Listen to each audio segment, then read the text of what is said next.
Кој лаже може многу лесно да се утврди. Вие велите дека имате околу 14 милиони килограми откупено, но денес сме 26. Јас децидно реков дека до 15 имаме околу 11 милиони. Значи за 11 дена, според вашите пресметки, се токму откупени още овие 3 милиони. Значи мојата информација е вистините, а вие сакавте да ја спинувате, дека ние даваме неточни бројки. Јас конкретно реков до 15.1.2021, министер. Вие зборувате за откупени околу 14 милиони до 26. Да, по сите пресметки со оваа динамика е се тука некаде. Значи се обидувате, министер за земјоделие, да ги спинувате бројките кои што во секој момент можете да ги добиете, а ова ве демантира. Значи за 11 дена се откупани овие околу 3 милиони килограми.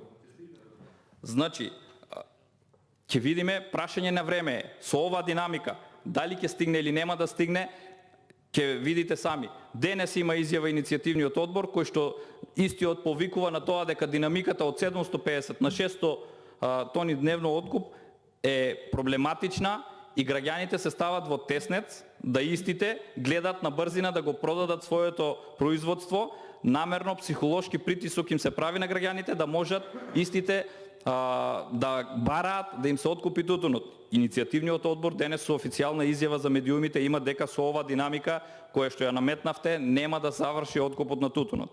И овие бројки кои што ви кажав уште еднаш, ви повторувам дека се точни. Друга ситуација за која што зборувате, доколку сакате да зборувате со факти и докази, вие како официјално лице, вие го представувате министерството, секако, нели? Не зборувам лично како вас, зборувам како функција која носите. Како министер седнувате со иницијативниот одбор, со други представници на земјоделците и договарате. Подпишувате лист хартија, како да подпишувате во ваше лично име. Ниту архивски заведено, ниту согласно Законот за архивско работење, ниту печат му ставате. Вие представувате институција, почитувам министер. Не представувате индивидуа која што ги застапува нив.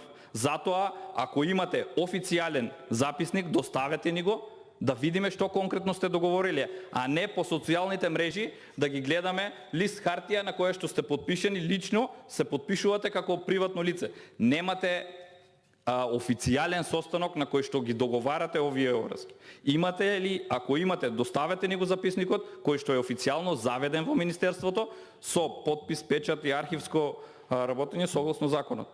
Затоа сакам ова го кажувам не од причина за согласно Законот за архивско работење, не ми е поентата тоа, поентата ми е дека несериозно ги сваќате граѓаните, несериозно ги третирате нив и истото гледате да им ги замачкате очите со средбите без никаков конкретен документ за кој што постапувате. Уште еднаш ви потенцирам, вие сте граѓанин кој што водите министерство, ресор кој што е исклучително значаен во Република Македонија и треба да се однесувате, односно да го застапувате согласно правното лице, односно министерството кое што го застапувате. Не како приватно лице да договарате со нив и да се подпишувате само како единка.